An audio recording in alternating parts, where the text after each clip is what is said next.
저와 여러분이 한 절씩 나누어서 읽겠습니다. 예수께서 이 말씀을 하시고 눈을 들어 하늘을 우러러 이르시되 아버지여 때가 이르렀사오니 아들을 영화롭게 하사 아들로 아버지를 영화롭게 하게 하옵소서. 아버지께서 아들에게 주신 모든 사람에게 영생을 주시고 하나님을 다스리는 권세를 아들에게 주셨습니다. 영생은 곧 유일하신 참 하나님과 그가 보내신 자 예수 그리스도를 아는 것이니이다. 아버지께서 내가 보내신 내가 이루어 아버지를 이 세상에서 영원하게 하셨사오니 아버지여 창세전에 내가 아버지와 함께 가졌던 영화로서 지금도 아버지와 함께 나를 영화롭게 하옵소서. 하나님께서 내게 주신 사람들에게 내가 아버지를 나타내 하나이다. 그들은 아버지의 것이었는데 내게 주셨으며 그들은 아버지의 말씀을 지키었나이다. 지금 그들은 아버지께서 내게 주신 것이 다 아버지로부터 온 것인 줄 알았나이다. 나는 아버지께서 내게 주신 말씀을 그들에게 주었사오며 그들은 이것을 받고 내가 아버지께로부터 나온 줄을 참으로 아오며 아버지께서 나를 보내신 줄도 믿었사옵나이다. 아멘.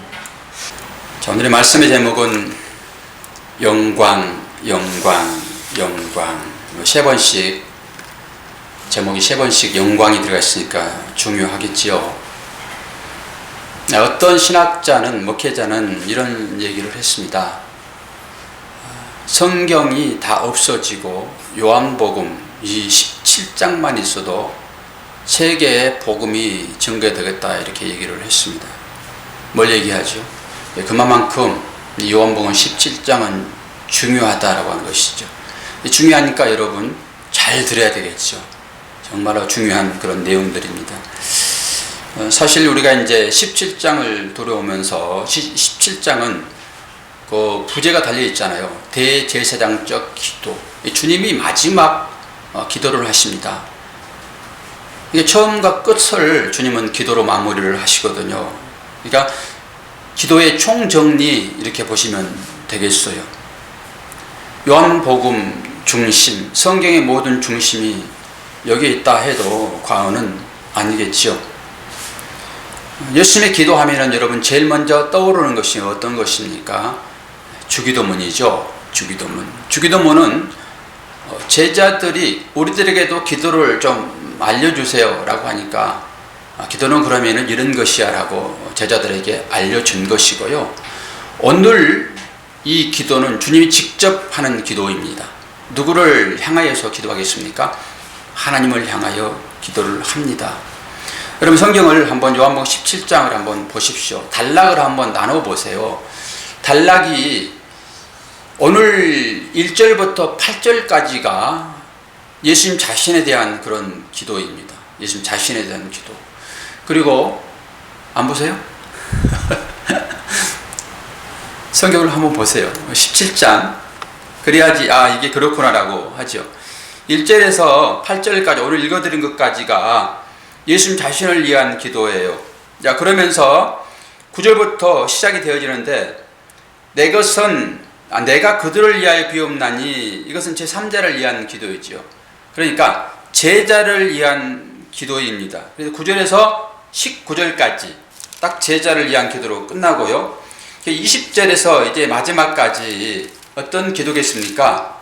내가 비옵는 것은 이 사람들만 위함이 아니오 또 그들의 말로 말미암아 나를 믿는 사람들도 이함이니 그러면서 아버지여 이렇게 얘기를 합니다. 그러니까 17장에는 기도가 세 가지가 나와요. 첫 번째는 자신을 위한 기도, 두 번째는 제자들을 위한 기도, 세 번째는 그 제자들이 전하여 믿게 된 또 다른 주의 성도들을 위하는 기도예요. 이렇게 세 단락으로 나눌 수가 있습니다. 근데 오늘은 예수님 자신을 위하여 기도한 그 부분만을 설교로 은혜를 나누고자 합니다. 예수님의 사역은 기도로부터 시작했다 해도 과언이 아니지요. 예수님 어떤 때 기도를 하셨습니까? 기도하는 특성을 보게 되면은 밤을 새워서 예수님은 기도하셨습니다. 밤을 새워서. 그리고 새벽 미명이 되기 전에 기도를 하셨습니다. 그리고 또 제자들을 선택하기 전에 기도하셨고요. 그리고 죽은 자를 살리실 때 기도를 하셨습니다. 또 십자가를 지기 전에 겟세마네 동산에서 땀방울이 핏방울 되는 그런 상황까지 주님은 기도를 하셨습니다. 늘 주님은 이렇게 기도로 사역을 출발했다라고 하는 것이죠. 주님이 이렇게 기도하는데 주님을 따른다고 하는 우리들은 사실 얼마만큼 기도를 할까요? 기도 아니고서는 이 사역을 감당할 힘이 다른 곳으로부터 나오지 않습니다. 그러니까 주의 일을 하겠다 내지는 주님께서 원하시는 제자의 삶을 살겠다라고 다짐하는 모든 분들은 힘써 애써 기도해야 될 것입니다. 주님이 누구십니까? 주님은 권능자이십니다. 말씀 한마디면은 죽은 자들도 살아나는 거거든요. 그리고 초자연적인 무리를 걷는 그런 일까지 하신 능력의 주님이시지 않습니까? 그런데도 불구하고 주님은 철저하게 기도하셨다라고 하는 거예요. 당연히 주님의 제자라고 하는 우리들은 기도해야죠. 주님도 능력이심에도 불구하고 기도한 분이신데 주님의 길을 따르겠다 하고 다짐하고 나온 우리들이 기도하지 않는다. 상당히 큰 모순에 빠지게 됩니다. 우리들의 신앙 형태를 잘 정해보게 되면 우리는 말만 제자의 삶을 사는 것인지 또한 제자의 삶을 사는 자들은 당연히 나올 것이 기도인데 과연 우리는 기도를 얼마만큼 하고 있는지 자신을 한번 잘 점검해 보셨으면 좋겠습니다.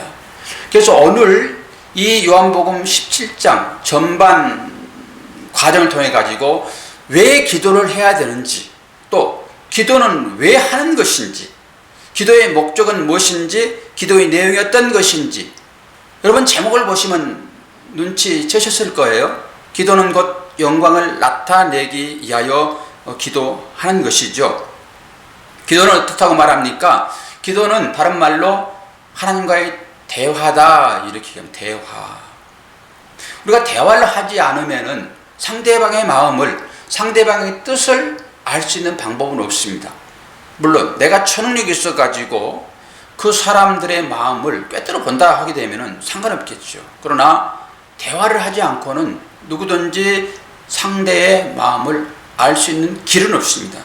특히 우리가 하나님의 뜻을 쫓겠다고 하나님의 마음을 알아서 하나님의 말씀대로 살겠다고 그렇게 다짐한 모든 분이라고 하게 되면은 우리는 기도를 해야 됩니다. 기도 외에는 관계를 가질 수 없다라고 하는 거예요. 그래서 기도를 대화라 이렇게 얘기합니다. 사실 오늘날 개혁주의가 바라보는 하나의 모순이 있는데요. 개혁주의는 어떤 것입니까? 하나님께서 예전에 우리를 선택했다라고 하는 것입니다. 야고보서 1장에 나와 있는 대로 창세전에 우리를 구원하셨다라고 하는 것이죠. 여러분들이 설교를 들으시면서 그럼 우리는 아무것도 할 필요 없겠네? 이 질문이 필연적으로 나와야 되는 것입니다. 그랬을 때 대답은 무엇입니까? 네, 여러분 아무것도 하지 않아도 하나님은 구원하십니다. 여기에 갇힐 수 있다라고 하는 것입니다. 이게 개혁주의입니다. 기도라고 하는 것은 그 차원을 넘어선 것이죠. 우리는 구원받았으니까 당연히 하나님께서 기도하지 않아도 우리를 구원하시겠다라고 갈 수 있습니다. 그건 맞는 말입니다. 그럼에도 불구하고 모든 주의 사도들은 열심히 기도했고요. 주님이 솔선수범하여 기도를 하셨습니다. 뭘 얘기하는 거예요? 주님을 따르는 모든 자들은 기도할 것을 간곡히 요구하고 있다라고 하는 것이지요. 예수님이 그렇게 기도했던 것처럼 당연히 그를 따르는 사람들은 열심히 기도를 해야 될 것입니다. 왜 기도를 하느냐? 이 부분은 제가 누차 강조했기 때문에 여러분 나름대로 정리를 다 하셨을 것입니다. 왜 기도를 하냐고요? 기도는 제 나름대로 정리해 봤을 때 기도는 하나님의 주권을 인정하는 것입니다. 하나님의 주권. 그리고 기도하지 않으면 여러분 감사는 없습니다. 하나님은 우리의 필요를 시시때때로 다 아시고 필요에 따라서 다 들어주시거든요.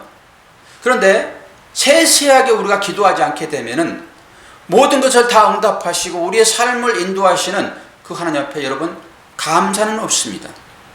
내가 기도하여 얻어질 때 내 기도를 하나님께서 들으셨구나라고 하나님 앞에 감사할 수 있는 거거든요. 우리가 기도하지 않아도 하나님은 일반적인 은총으로 주어지는 먹고 입고 자는 이 모든 문제들을 하나님께서 다 해결해 주십니다. 그럼에도 불구하고 우리는 세세하게 기도를 해야 되거든요. 왜 기도하냐고요? 감사하게요. 기도하는 자만 여러분 감사한다니까요. 그래서 감사하는 삶을 사는 사람들은 기본적으로 기도하게 되어 있습니다. 또 기도하게 되면 감사가 나오게 되어 있습니다. 여러분 자신을 잘 살펴보십시오. 내가 과연 내 입술에 감사가 늘 넘쳐나는지, 감사의 찬양이 계속 흘러나오고 있는지, 설거지할 때나 일터에서나 어떤 경우에라도 찬양이 나오고 있는지를 여러분 잘 살펴보십시오. 찬양이 나오게 되면 그건 감사하고 있다라고 판단해도 무리는 아닙니다. 찬양이 여러분 입술 가운데 나오지 않는다, 흥얼거림이 나오지 않는다, 그건 기쁨이 없는 것이고 삶에 감사가 없는 것이다 라고 해도 맞는 얘기예요. 근데 하나님은 우리들에게 하나님의 뜻이 어떤 것이죠? 하나님의 뜻. 데살로니가전서 5장 16절입니다. 여기 기록되어 있습니다. 항상 기뻐하라, 쉬지 말고 기도하라, 범사에 감사하라. 이것이 너희를 향하신 하나님의 뜻이다. 하나님의 뜻은 뭐예요? 감사하는 것입니다. 기뻐하는 것입니다. 기도하는 것입니다. 그런데 더 중요한 하나님의 뜻이 하나 있다고 말씀드렸죠. 데살로니가전서 4장 3절. 그게 뭐라고 그랬죠? 이 부분도 여러분들이 늘 이제 기억하시고 암기하셔야 돼요. 이것보다 더 중요한 것은 뭐예요? 하나님의 귀한 뜻은 우리들의 거룩함이에요. 거룩함. 우리들이 거룩하기를 하나님 원하신단 말입니다. 그게 하나님의 뜻이에요. 그럼 거룩함은 무엇입니까? 구별된 삶입니다. 어디로부터 구별됨입니까? 세상으로부터 구별된 삶이 바로 거룩한 삶이다 라고 하는 것이지요. 그래서 기도는 어떤 것이에요? 가장 하나님을 신실하게 내가 믿습니다 라고 하는 표현의 방법이라고요. 다른 말로 하나님을 내가 믿습니다, 하나님을 믿습니다 라고 고백하는 모든 사람들은 무릎 꿇는 시간이 길어져야 되는 거예요. 여러분 하루에 몇 분 정도 기도하십니까? 하루에 1분을 하십니까 혹시? 하루에 1분. 조금 더 길면 하루에 한 5분은 기도하십니까? 자신을 살펴보십시오. 얼마나 우리가 하나님께서 원하시는 그 일을 하지 않고 있는지. 주님도 그렇게 애타게 기도하였고 모든 믿음의 선진들은 기도로 사역을 했습니다. 제가 이 말씀을 준비하면서 가슴이 참 아픈 것이 저도 그렇게 기도를 깊게 못하고 있더라고요. 시간을 따져봤을 때 물론 제가 성경을 보고 말씀을 준비하고 하루 종일 그거 하지만은 실질적으로 따로 떼어놓고 기도하는 시간은 그렇게 많지 않더라라고 하는 것입니다. 그래서 이 설교를 하려고 하면서 마음에 사실 부담이 많이 왔어요. 그러나 제가 그렇게 긴 시간 기도하지 않는다고 여러분들한테 이 설교를 하지 않을 수 없는 거잖아요. 주님도 그렇게 하셨기 때문에. 그러면서 저도 기도 좀 열심히 해야 되겠다, 하루에 한두 시간은 해야 되지 않겠는가라고 생각을 하는 것이죠. 그래도 여러분보다는 제가 기도 많이 하지 않겠습니까? 그렇죠? 여러분 기도 열심히 하십시오. 주님도 이렇게 기도를 열심히 했습니다. 믿음의 가장 좋은 표현의 방법이다 라고 하는 것이죠. 하나님은 어떤 분이십니까? 만물의 조성자, 즉 창조자이십니다. 그래도 모든 만물들이 하나님의 손에 달려 있습니다. 하나님의 통제에서 벗어난 것은 하나도 없습니다. 그런 것을 아는 우리들은 기본적으로 기도할 때 그 하나님의 임재를 느낍니다. 그 하나님의 임재를 느꼈을 때 우리는 그 가운데서 평화와 안식을 경험합니다. 또한 고요함을 발견하게 되는 것입니다. 이러한 것들을 고백하고 그 사실을 믿는 사람이면 언제나 기도해야 된다라고 하는 것이죠. 그래 기도의 맛을 본 사람은 늘 기도하게 되어 있어요. 제가 오늘 아침에 세례 요한으로 분장을 하고 아이들이 뭐 깔깔거리고 웃고 난리를 피웠는데 아이들의 내리 가운데 뭐가 남았는지는 모르겠습니다. 그 안드레 복음 전파하는 그것을 제가 이제 좀 분장을 하고 가발도 쓰고 세례 요한의 낙타 트롯을 입고 세례 요한이 먹었던 메뚜기를 제가 인쇄해 가지고 그걸 크게 뽑아 가지고 먹고 또 꿀다리를 갖다 놓고 제가 떠서 먹고 이렇게 퍼포먼스를 좀 했습니다. 그러면서 세례 요한이 뭘 했냐? 회개하라 천국이 가까웠느니라. 믿으시오 믿어야 구원 얻습니다. 이 일을 했거든요. 그러면서 안드레를 제자로 삼아가지고 그 안드레가 예수님의 제자가 되면서 마지막 부탁하신 마가복음 16장 15절 만민에게 온 천하에 다니며 복음을 증거하라고 하는 이 말씀, 이게 유언입니다. 유언, 예수님의 유언. 아이들에게 그런 얘기 했습니다. 얘들아 이제 목사님이 하나님의 부름을 받고 오늘 저녁에 갈 것인데 내가 너희들을 다 부를 거야. 그럼 올 수 있겠니? 애들 다 온다고 그러더라고요. 그래서 마지막 너희들한테 내가 부탁할 거야. 너희는 온 천하에 다니며 만민에게 복음을 증거해야 돼. 내가 꼭 부탁한다. 그리고 내가 떠나게 되면 너희들을 이 복음을 증거할 거니? 라고 했더니 초롱초롱하게 저를 쳐다보는 것입니다. 어떤 아이는 복음이 뭔지, 증거하는 것이 뭔지 잘 모르기는 해서 그럴지도 모르겠지만은 우리들은 어떤 것인지 잘 알잖아요. 우리들은 만민에게 복음을 증거할 자로 우리를 부르셨습니다. 그 일을 감당하기 위해서는 주님의 그 사역의 그 중심이 되는 기도를 열심히 하지 않으면 안 된다라고 하는 것이죠. 오늘 주님이 바로 그 기도를 지금 열심히 하고 있다라고 하는 것이죠. 기도는 어떤 것입니까? 우리의 당면 문제나 또 소원이나 이것을 해결하고 성취하고 하는 것으로 기도입니까? 아니죠. 기도라고 하는 것은 어떤 것입니까? 마음의 평강과 신앙의 성숙을 그 목적으로 해야 되는 것입니다. 우리의 어떤 문제를 해결하고 소원을 성취하는 것으로 하나님께 나오게 되면은 그 기도는 분명하게 목적지를 잘못 향하여 가고 있는 것입니다. 기도의 목적지는 어떤 것이라고요? 우리의 믿음의 성숙이라고 성숙. 그리고 마음의 평강입니다.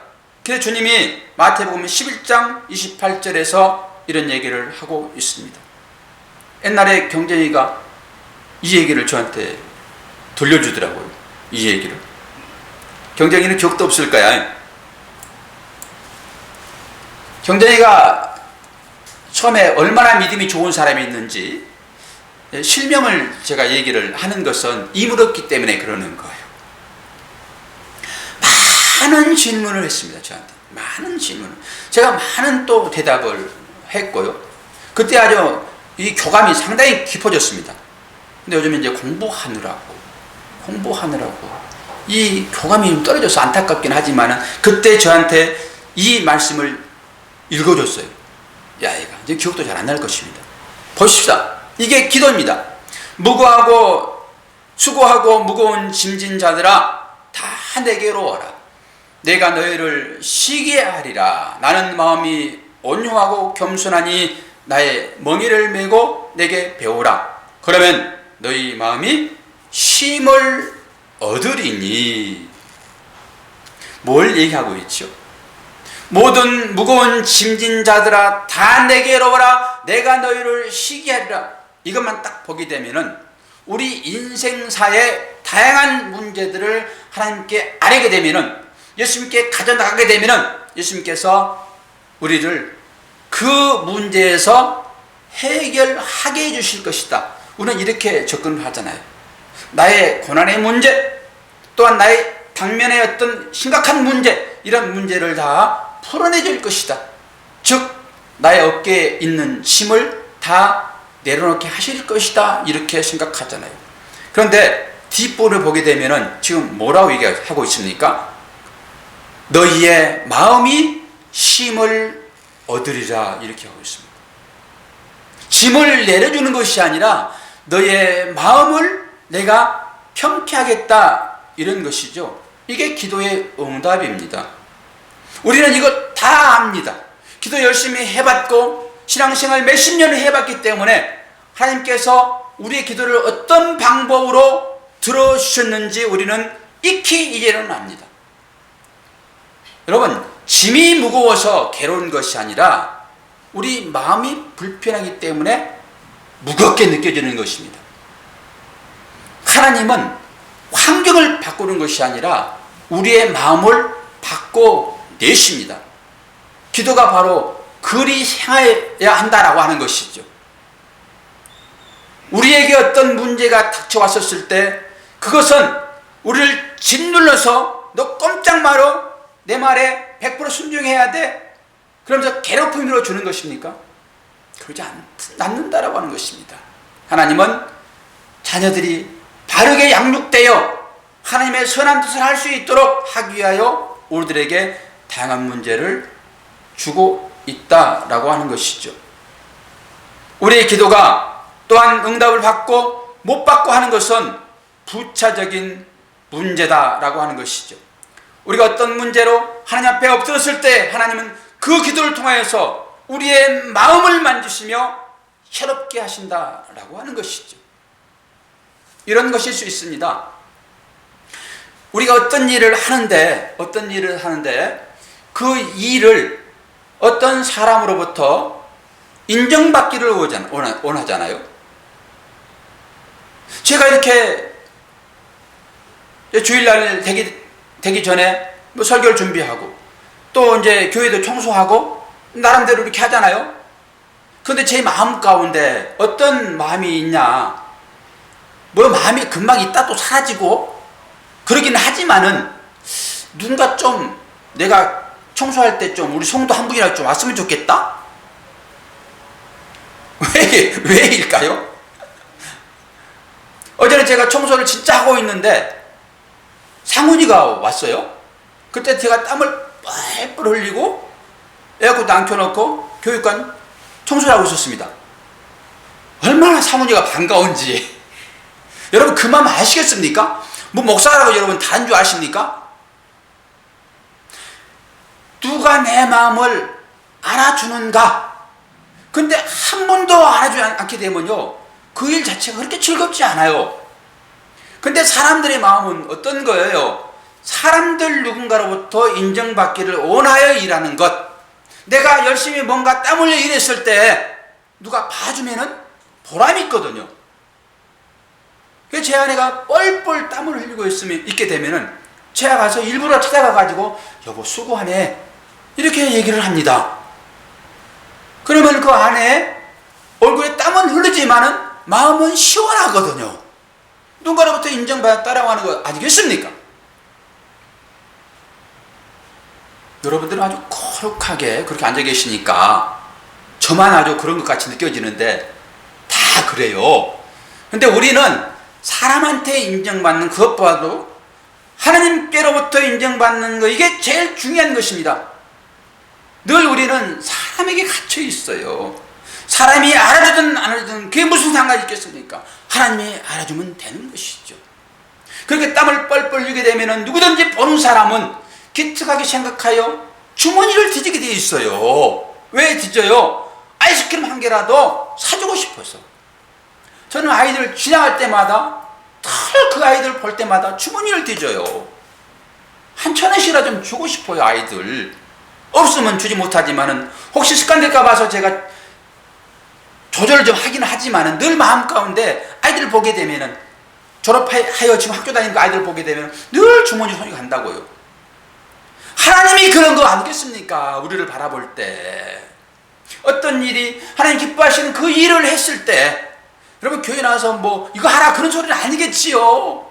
여러분 거울 방에서라도 여러분들이 하나님을 향하여 기도하고 계시는 그 모습을 보게 되면은 하나님이 주머니를 드리지 않겠습니까? 여러분, 내 자녀가 지금 기도하고 있구나, 참으로 기특하네 하고 주머니를 뒤지겠지요.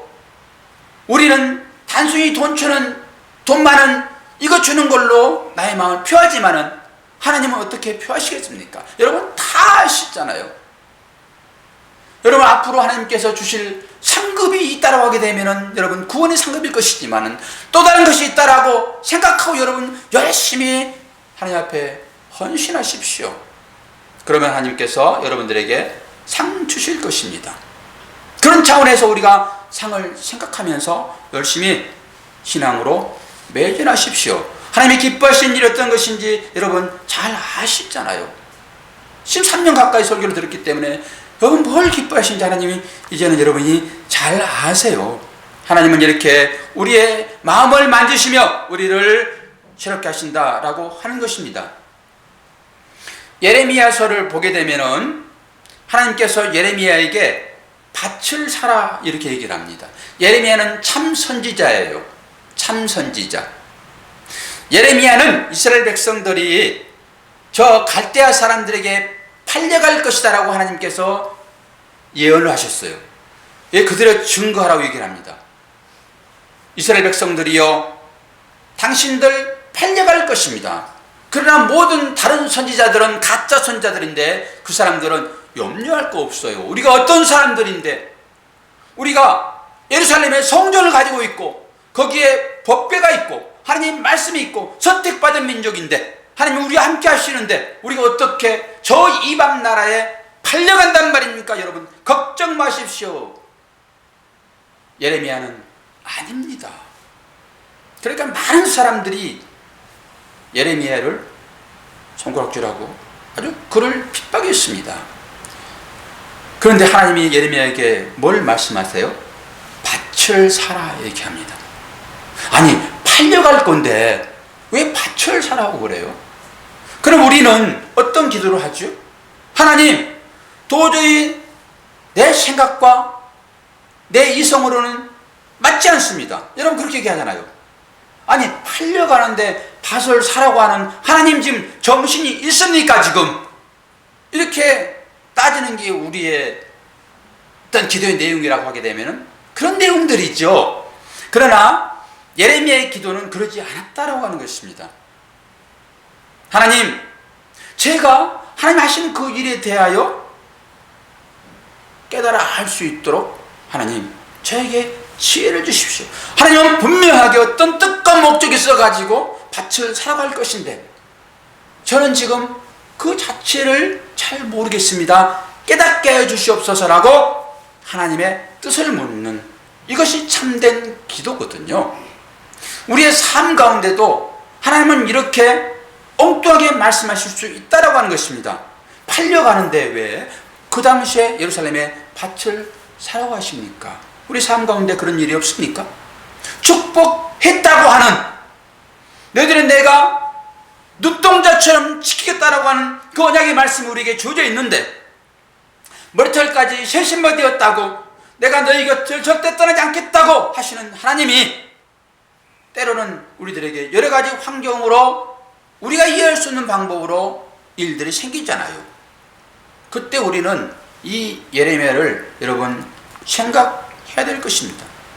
하나님 제 뜻대로 하지 마시고 하나님의 뜻이 어떤 것인지 잘 설명하여 나를 깨우쳐 주시옵소서라고 기도를 해야 된다라고 하는 것입니다. 이게 기도의 참 목적이에요.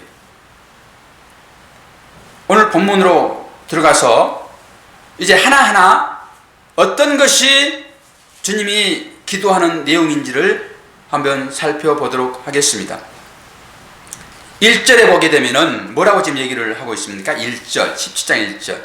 자, 예수께서 이 말씀을 하시고 눈을 들어 하늘을 우러러 이르시되 아버지여 때가 이르렀사오니. 때 하게 되면은 여러분 버뜩 생각나는 게 있어야 돼요. 요한복음 몇 장이 여러분 지금 생각이 나십니까? 요한복음 12장이 생각이 나셔야 돼요. 12장 23절 자막 떼놨으니까 보십시오.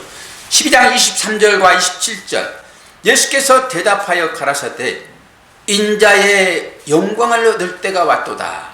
지금 내 마음이 민망하니 무슨 말을 하리요? 아버지여 나를 구원하여 이때를 면하게 하여 주옵소서. 그러나 내가 이를 위하여 이때에 왔나이다.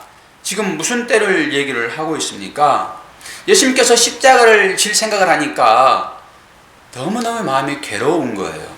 그래서 이 때를 면하게 해주시기를 원합니다. 그러나 나의 뜻대로 마시고 아버지의 뜻대로 하시옵소서라고 하는 거거든요. 이 때가 어떤 때예요? 십자가를 질 때인 것이고, 이 때는 뭐예요? 영광을 얻을 때인 것입니다. 우리 공부 다 해가지고 이거 복습한다 생각하시고 여러분 들으시면 되는 거예요. 세상에서 이렇게 그렇구나 이렇게 하시면 안 되는 거예요. 충분하게 지난번에 다 이거 배운 내용들이거든요. 십자가를 지를 때가 왔다라고 하는 것이죠. 자, 그러면서 이것이 뭐라고 그래요? 영광이라. 영광. 오늘 말씀의 제목이 지금 나오기 시작을 합니다. 영광. 영광은요, 독사. 영광을 받다, 독사조 이렇게 얘기합니다. 이 단어, 영광의 단어 어떤 것이라고요? 하나님의 되심이에요. 하나님 되심. 즉 하나님의 성품, 그리고 하나님의 나라의 것이 가시적으로 계시된 상태. 이런 단어들은 여러분들이 기록해놨다가 외우도록 하세요. 이 영어 정리를 잘 해놓게 되면요, 선명해집니다. 우리의 믿음이. 이 영광, 하나님의 때가 영광의 때인데, 그 영광이라고 하는 것은 십자가를 통해서 나타났고, 그 십자가를 통해서 나타난 이것은 하나님의 나라가 가시적으로 계시된 상태, 즉 하나님의 성품이 드러난 것, 이렇게 생각하시면 돼요. 예수님께서 지금 무슨 기도를 지금 하고 계십니까? 이렇게 말씀하시잖아요. 아들을 영화롭게 하사 아들로 아버지를 영화롭게 하소서.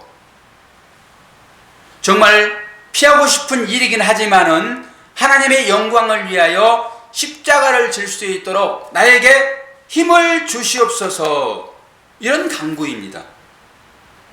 피하고 싶지만은 이것이 하나님의 영광을 나타내는 일이기 때문에 그 영광을 나타내기 위하여 그 일을 할 수 있도록 지금 저에게 힘을 주시옵소서라고 얘기를 하는 거예요. 그리고 여러분도 하나님의 영광을 나타내는 삶을 살기를 원하시게 되면은 그 십자가를 지는 것인데, 피하는 것이 아니라 내가 이 십자가를 질 수 있도록 나에게 힘을 주시옵소서라고 기도하는 게 마땅하다라고 하는 것이죠. 이게 대제사장적 기도의 초반입니다. 초반. 이게 하나님의 영광을 지금 나타내는 거죠. 그러면 십자가를 통해 가지고 영광이 드러났는데, 어떻게 해서 그 영광이 드러났습니까? 십자가라고 하는 것은요, 하나님의 성품이 나타나는 거다 말씀드렸잖아요. 그 하나님의 성품이 어떤 것이겠습니까? 거기엔 사랑과 인내와 순종과 다양한 것들이 거기에 드러나게 되겠죠. 특히 제일 중요한 것은 순종이에요. 순종. 하나님의 나라는 순종하지 않으면 절대 들어갈 수 없는 나라인 것입니다. 우리가 거기에 다 들어갈 자로 정해졌잖아요. 그럼 이 땅 가운데 여러분들이 살아가는 그 삶의 어떤 형태는 순종을 배우는 것입니다. 순종을 배우려고 하게 되면 여러분 어떻게 순종을 배우는 거예요? 우리 상훈이 군대 가가지고 지금 이병 달았니? 상병 달았니? 일병. 이병이 처음 이병이고 일병 달았구나. 그럼 훈련 쇠바지로 받았지 지금? 그거는 왜 훈련 받는 거야? 아주 실물이 많네 오늘. 전투를 위한 거잖아. 언제든지 전투에 참여할 수 있도록 내 몸에 각 세포가 자동으로 반응할 수 있도록 지금 훈련 받는 거잖아. 이게 바로 그겁니다. 우리가 하늘나라의 백성으로 살아가야 되는데, 그 하늘나라의 백성들은, 그 하나님의 나라는 100% 순종하는 자들만 들어가기 때문에 우리는 그 순종을 이것에서 배우라고 버려진 자들이란 말입니다. 그럼 순종을 어떻게 배워요? 순종할 수 있는 조건이 어떤 것이겠습니까? 퀴즈. 나 자꾸 이제 안 물어보려고 해. 그러나 한번 물어보겠습니다. 순종하는 그런 상황은 어떤 거예요? 배울 수 있는 상황. 훈련이 빡세디 놀면서 그냥 냉수 마시면서 하되 빡세죠? 훈련이 바로 그런 것입니다. 여러분들의 삶 가운데 여러분들이 생각하는 그냥 평강, 평화, 좋은 것, 이건 훈련 장소가 아니에요. 그건 캠핑 가는 거, 놀러 가는 거예요. 휴양지 가는 것이에요. 훈련은 당연히 빡세야 되는 거예요. 그렇기 때문에 여러분들의 삶 가운데 이런 훈련의 장소가 가끔 나타난다라고 하는 것입니다. 이것은 축복이에요. 절대 나쁜 거 아닙니다. 이걸 여러분들 알게 되면 정말 고난 문제는 완전히 해결할 수 있고, 이 신앙이 정말로 훨씬 더 가벼워질 수 있고 자유로울 수 있는데, 여러분들은 고난이 닥쳐오게 되면 왜 나한테 자꾸 고난을 줄까? 이렇게 들어가 버리는 거예요. 훈련에 순종할 수 있는 훈련의 장소로 이 땅 가운데 우리가 살고 있다라고 하게 되면 당연히 훈련장에 있죠. 그럼 우리가 훈련장에 많이 들어갈수록 훨씬 하나님 우리를 사랑한다라고 보시면 되죠.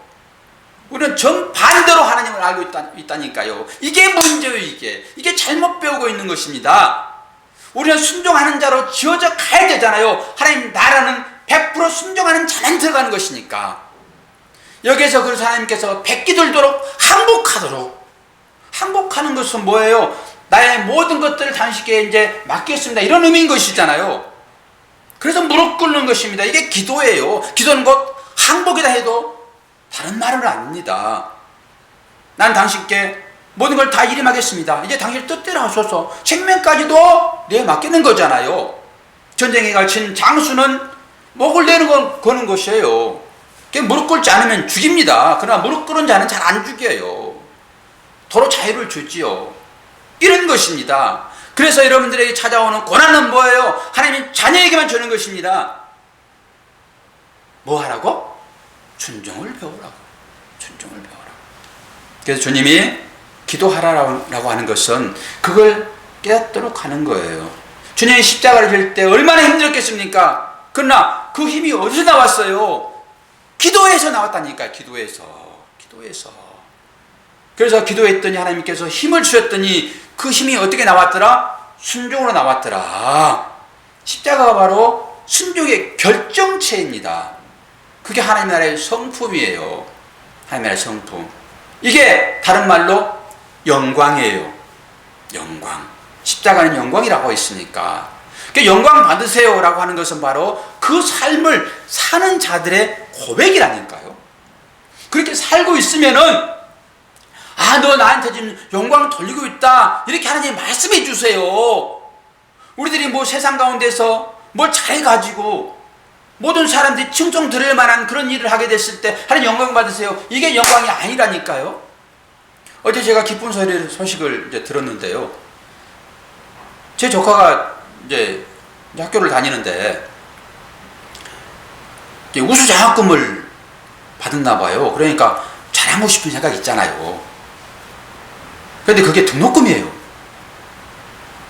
등록금 100%. 그래가지고 내 아들 등록금이 그걸로 대치되면서 등록금 제로. 얼마나 본인은 기뻤겠습니까? 저도 기쁘죠. 저도. 그런데 그 둘째는 차석이래. 또 차석. 그런데 장학금 100% 면제. 근데 오빠가 딱 그걸 들이미니까 여러분 포카 해봤어요?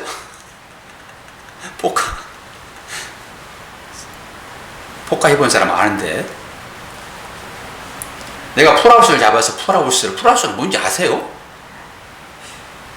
풀하우스를 잡고 돈을 싹 긁어오는 거예요. 그런데 딱 패를 내면서 위에 상위 패를 내는 거예요. 상위 패를. 그러면서 싹 가져가는 그런 느낌일 것이다 생각하는 거예요. 차석 받아가지고 너무 기뻐가지고 등록금 면제 받았는데, 오빠가 최우수 성적 받아가지고 이 소리를 들어버리니까 지는 말도 안 꺼냈더라고요. 제가 얼마나 기뻤겠습니까?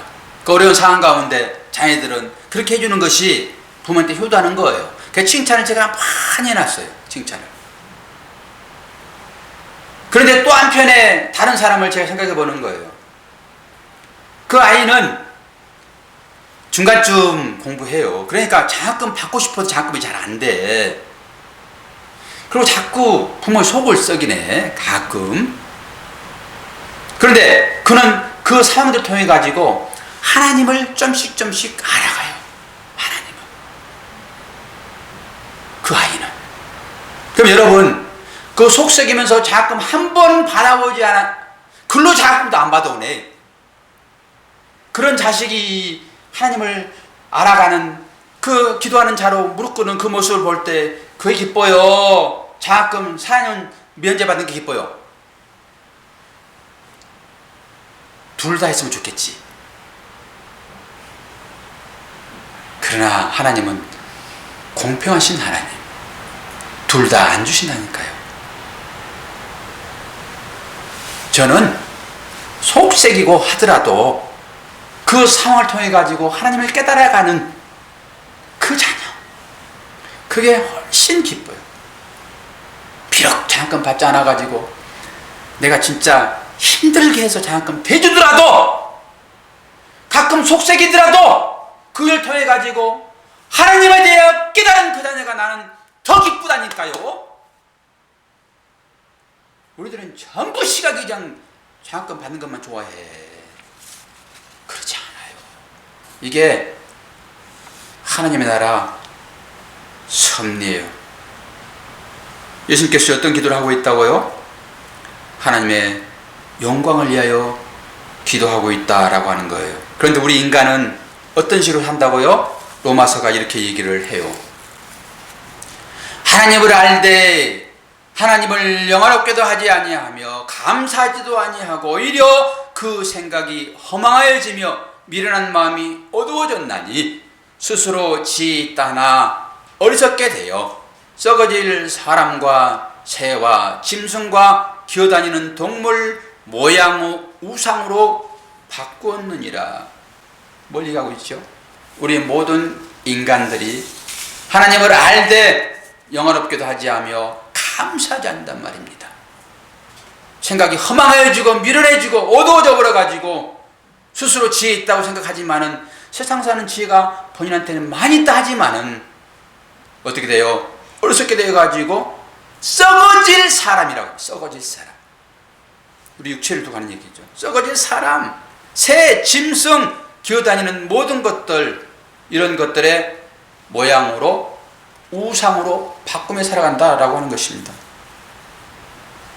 우리가 지금 그렇게 살아간다 얘기를 하고 있는 것이죠. 또 하나 볼게요. 이는 저희가 하나님의 진리를 거짓 것으로 바꾸어 피조물을 조물주보다 경배하고 섬김이라 주는 것 영원히 찬송할 이시로다. 아멘. 예수님께서 성도를 여러분 뭐 하기 위하여 지은 줄 아십니까? 우리 인간을 뭐 하라고 여러분 지은 줄 아십니까? 찬송하라고. 하나님의 영광을 위하여 우리 인간을 지었지만은 그 목적은 우리 인간 피조물로 하여금 하나님을 찬송하도록 지었다라고 하는 거예요. 에베소서 1장 말씀을 보게 되면은 더 정확하게 나오죠. 에베소 1장 14절 봅니다. 11절 봅니다. 모든 일을 그 마음의 온대로 역사하신 자의 뜻을 따라 우리가 예정을 입어 그 안에서 기업이 되었으니 이는 그리스도 안에서 전부터 바라던 우리로 그의 영광의 찬송이 되려 하심이라.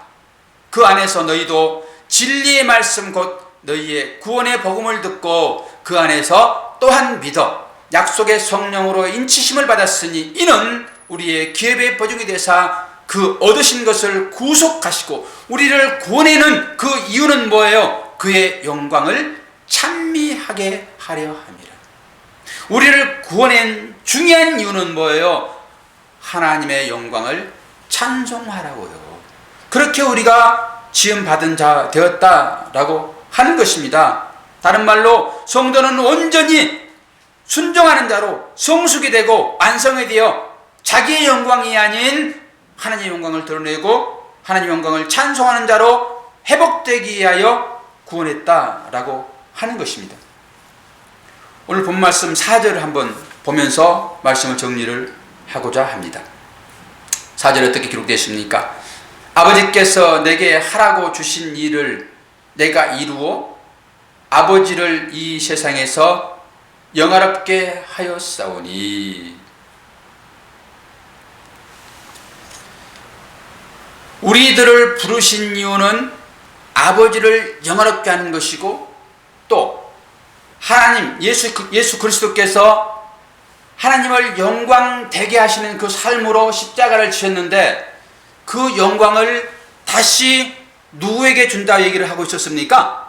우리에게 영광을 주겠다 얘기를 이렇게 합니다. 그러면 그 영광을 여러분 어디에서 나타났습니까? 그 영광은 십자가를 통해서 영광이 나타났어요.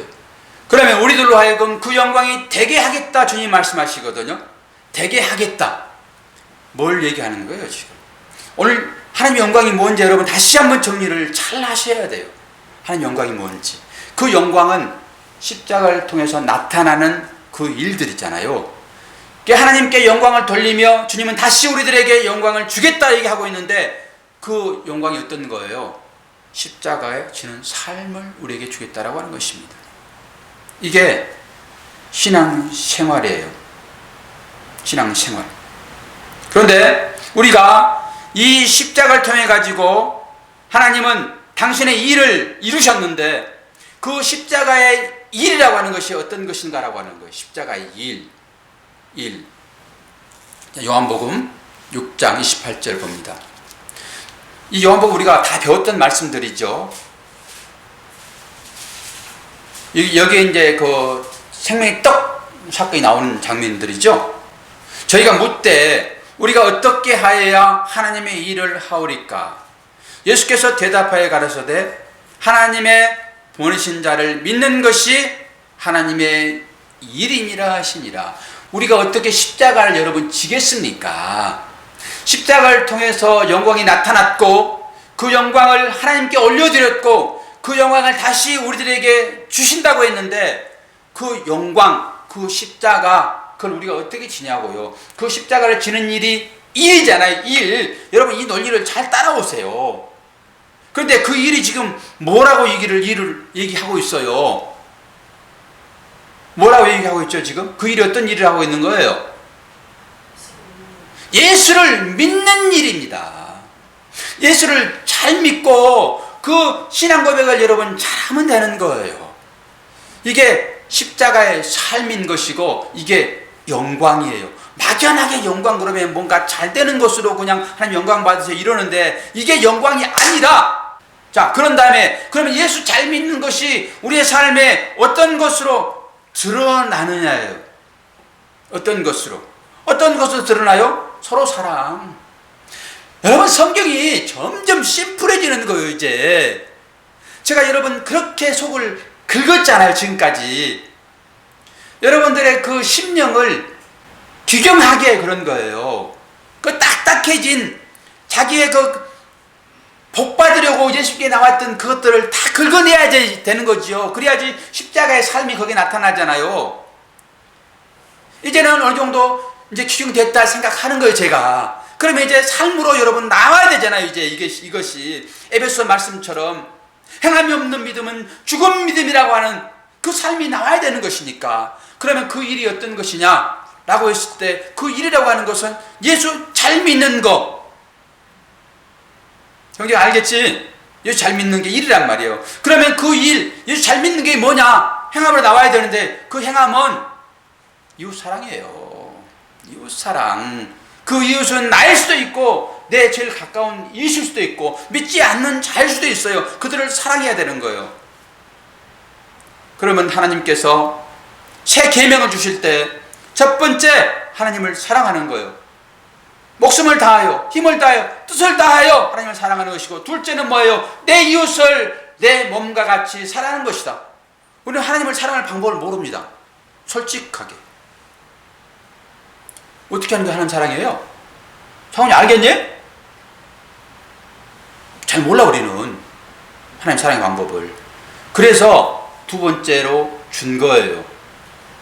내 이웃을 내 몸같이 사랑하라. 이거 사랑하는 것이 하나님 사랑이라니까요. 그러니까 이 사랑하지 않고 하나님 사랑한다고 맨날 그냥 울며 기도하는 것은 잘못된 거예요. 기도를 하지 않더라도 그 사랑하고 있으면은 기도한다라고 말해줄 수도 있어요. 그러나 그 사랑이 어떻게 나오냐? 무릎 꿇었을 때. 거기에서 동력을 얻는 거예요. 그게 다른 말로 은혜 받는다라고 하는 거예요. 그 은혜를 받을 때만 이웃을 사랑하는 마음이 나온다니까요. 여러분 가슴에 손을 얹고 한번 생각해 보세요. 내가 언제 그 내 옆에 있는 사람을 그렇게 사랑했던가. 여러분 신앙심이 그래도 있었을 때예요. 기도하지 않고 여러분 안 된다니까요. 그래서 주님 기도를 그렇게 얘기를 강하게 하시는 거예요. 이런 믿음이 우리한테 들어오게 되면은 어떤 상황 가운데서도 믿음이 흔들리지 않아요. 그리고 그런 상황에서 우리는 믿음을 발휘할 수 있어요. 그 상황을 통해 가지고 하나님은 야, 너 내 영광 나타내고 있구나라고 얘기를 해준단 말입니다. 어떤 고난 속에서도 세상 사람들 우리를 볼 때 과연 뭐가 저 속에 있길래 그 고난 가운데서 참고 인내하며 믿음을 보여주지? 여러분 믿음을 보여주세요. 다른 말로 믿음을 발휘하라 이렇게 하잖아요. 어디서 여러분 믿음을 보여줄 것입니까? 치고 들어오는 여러 가지 상황 가운데서 내가 굳건하게 흔들리지 않는 담대한 믿음을 여러분 보여줘야 되잖아요. 누구한테? 세상 사람들에게. 하나님은 다 하니까 하나님께 뭐 보여주라 할 필요 없고 세상 사람들에게 흔들리지 않는 믿음을 여러분 보여주셔야 되는 거예요. 그러려고 그러면 어떻게 해야 돼요? 기도해야 되는 거예요. 기도. 그래서 주님이 마지막에 기도하시는 거예요. 왜? 십자가를 지키기 위하여, 하나님 영광을 돌려드리기 위하여. 우리들에게 하나님은 그 영광 주었다라고 하고 있잖아요. 잘못 보게 되면 하나님께서 나에게 무슨 영광을 주셨지라고 또 세상적인 것으로 간단 말입니다. 높이 세워놓고 그냥 모든 사람이 조용히 받는 것으로 영광을 돌리게 하신가? 뭐 집 한 채나 주시겠나 또 이렇게 가니까 그 영광 어떤 것이라고요? 십자가. 그걸 통과해야지만이 구원으로 나오니까 다른 사람들에게 그 십자가 질 수 있도록 내가 그 일 하라고 하는 것입니다. 이 믿음을 보겠다라고 하는 거예요. 하나님이 마지막까지 이 믿음을. 여러분 이 믿음을 보여주실 줄로 믿습니다. 그렇게 되기를 축원합니다.